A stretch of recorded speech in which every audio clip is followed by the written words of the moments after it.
Hi friends, welcome back to my channel. ಇವತ್ತು ನಾನು ಅವಲಕ್ಕಿನಲ್ಲಿ ಪ್ರಸಾದ ಮಾಡೋದು ಹೇಗೆ ಅಂತ ತೋರಿಸ್ತಾ ಇದ್ದೀನಿ.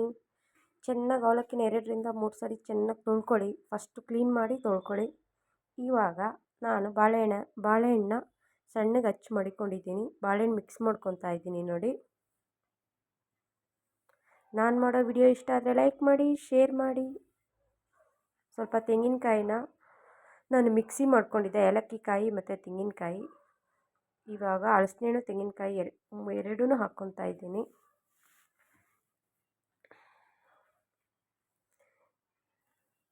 ಚೆನ್ನಾಗಿ ಮಿಕ್ಸ್ ಮಾಡಿ.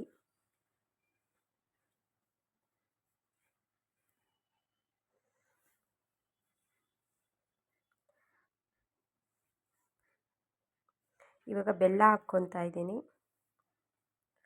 ಇದಕ್ಕೊಂದು ಸ್ವಲ್ಪ ನೀವು ಜೇನುತುಪ್ಪ ಆ್ಯಡ್ ಮಾಡ್ಬೋದು, ಬೇಕಂದರೆ ಡ್ರೈ ಫ್ರೂಟ್ ಕೂಡ ಹಾಕ್ಕೋಬೋದು.